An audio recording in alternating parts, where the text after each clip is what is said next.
ভাবে দুনিয়ায় চলতে গেলে টাকা যেমন লাগবে ঠিক তেমনি ভাবে আল্লাহর কাছে মাল নিতে গেলে আল্লাহর গোডাউনে কিছু মাল নিতে গেলে আপনাকে দুইটা জিনিস যুক্ত করা লাগবে, সেটাকে সালাত এবং ধৈর্যের মাধ্যমে আপনাকে চাইতে হবে। আল্লাহ সুবহানাহু ওয়া তাআলা ওটাই বলেছেন, ইস্তাইনু বিস-সাবরি ওয়াস-সালাহ ইন্নাল্লাহা মা'আস-সাবিরিন। ইনশাআল্লাহ ধৈর্যশীলের মধ্যে রয়েছে যারা সবর করে ধৈর্য ধারণ করে সালাতে থাকে আল্লাহ তাআলা তাদের সঙ্গে থাকেন। কিন্তু আমরা হতবাদা মুসলমান, নামাজ পড়ার সময় আমরা তাড়াহুড়া করি, ওকে আর পাওয়া যায় না, কিন্তু ওকে মদের আড্ডায়, ওকে আপনার কিনা চায়ের আড্ডায়, আপনার বিভিন্ন জায়গায় ওকে ঘন্টার পর ঘন্টা দেখা যাবে। ধৈর্য কোনখানে আছে? ও ধৈর্য আছে আইপিএল খেলার মাধ্যমে, ও ঘন্টাকে ঘন্টা পার করে ধৈর্য দেখায়। আপনার ধৈর্য কোথায় আছে? তো আপনার কিনা ফুটবল ময়দানে। ধৈর্য কোথায় আছে? যেখানে মারামারি হয়। ধৈর্য কোনখানে আছে? যেখানে আপনার কিনা কাটাকাটি হানাহানি হয়। ধৈর্য কোথায় আছে? যেখানে আপনার পরলোক চর্চা করা হয়, গীবত করা হয়, সেখানে তার ধৈর্য আছে। কিন্তু নামাজ যেটাকে ধৈর্য রাখতে হবে, ধৈর্যের সঙ্গে সালাতটা আদায় করতে হবে, এই ধ্যান ধারণা তাই নয়। আমার আল্লাহ বলছেন, আমি ওদের সঙ্গে রয়েছি রে যারা ধৈর্যের সঙ্গে সালাত আদায় করে। হযরত ওমর রাদিয়াল্লাহু তাআলা আনহু তিনি যখন খলিফা ছিলেন শেষ মুহূর্তে 18 বর্গ মাইলের একজন খলিফা আমিরুল মুমিনিন ওমর রাদিয়াল্লাহু তাআলা আনহু তিনি একদিন শেষ মুহূর্তে নামাজ পড়ে তিনি আপনার সিজদায় গেছেন। সিজদা যাওয়ার সময় এক কাফের বেঈমান আপনার কিনা বল্লম মেরে দিল। বল্লম যখন মেরে দেওয়া, বল্লম যেমন মেরেছেন আপনার আমিরুল মুমিনিন ওমর আপনার কিনা সিজদারত অবস্থায় আছে, পিছন থেকে টার্গেট করে আবার ওমর রাদিয়াল্লাহু তাআলা আনহুর পিছন থেকে যখন বল্লম মারা হলো, আর বল্লম মারার পর তখন তিনি বেহুশ হয়ে গেলেন, হুঁশটা হারিয়ে গেল, রক্ত আপনার গড়গড় করে এমন ভাবে বন্যা হয়ে গেল, চারিদিকে রক্ত আর রক্ত, আর সলাত অবস্থায় তিনি বেহুশ হয়ে গেলেন, পুরোটা অজ্ঞান হয়ে গেলেন, আর তার হুঁশ নাই। কিছুক্ষণ পর আমিরুল মুমিনিন ওমর রাদিয়াল্লাহু তাআলা আনহু যখন আপনার কিনা হুঁশ ফিরেছে, জ্ঞান ফিরেছে, বেহুশ ফিরেছে, তখন তিনি প্রথমেই একটা জবান দিয়ে একটা কথা বললেন, ওয়ামার সাহাবীরা, ওয়ামার সঙ্গী সাথীরা, বলো বলো বলো, আমি যে নামাজটা পড়ছিলাম ওই নামাজটা আবার কমপ্লিট হয়েছিল কিনা? আমি যে নামাজ অবস্থায় ছিলাম আমার নামাজটা পূর্ণ মুকাম্মাল করতে পেরেছি কিনা বলো।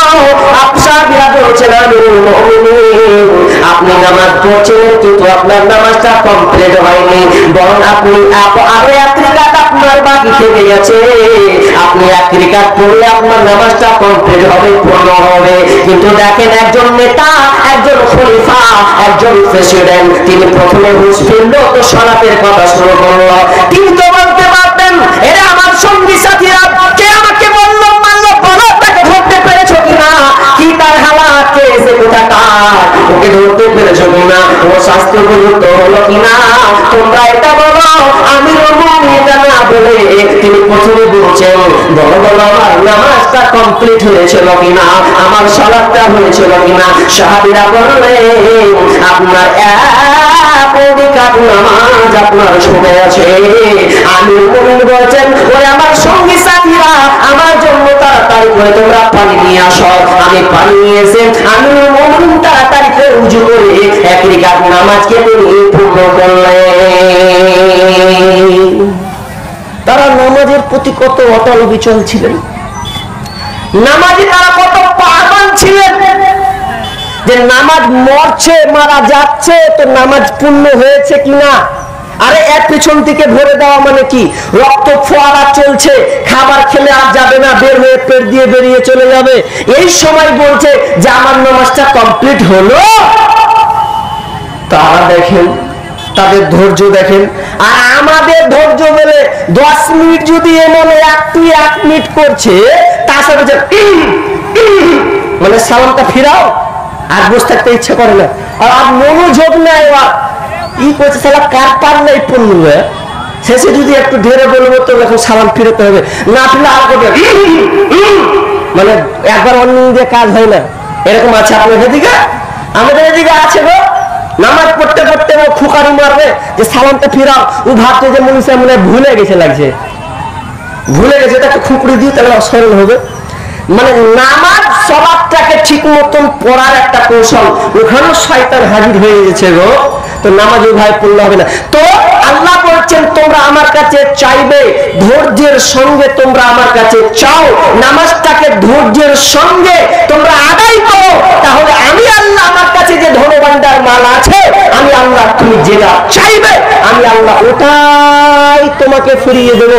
আল্লাহ বলছেন, বিষ্ণু বলছেন, যদি তোমরা আল্লাহর কাছে ফিতা পর্যন্ত চাওয়ার প্রয়োজন হয়, তুমি আল্লাহর কাছে ফিতাটাও চাও, আর তোমার লবণের দরকার আছে, লবণটাও তুমি আল্লাহর কাছে চাও, কিন্তু চাইলে তো তোমাকে ধৈর্যের সঙ্গে চাইতে হবে। তাহলে আল্লাহ কাদের সঙ্গে থাকবে? যারা ধৈর্যশীল তাদের সঙ্গে থাকবে। এবার চলেন আমি আয়াতটা তর্জমা করে ব্যাখ্যা করি।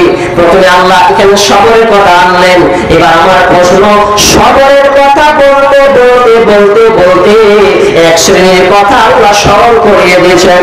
ওরে আমার পৃথিবীর ইমানদারেরা, তোমরা শোনো শোনো, তোমরা একটা নজর দাও, আমি আলোচনা করছি মিডিয়া তোমাকে একটা কথা স্মরণ করিয়ে দেওয়ার জন্য। তুমি যদি ধৈর্য না রাখতে পারো রে, তাহলে তুমি তাদের কথাটাকে একটু অনুসরণ করো। তারা কেমন সাহাবীরা কেমন ধৈর্য ধারণ করেছে, তারা কেমন কষ্ট করেছে, এটা তোমরা একটু নজর দাও, তাহলে তোমরা নিজেকে বুঝতে পারো।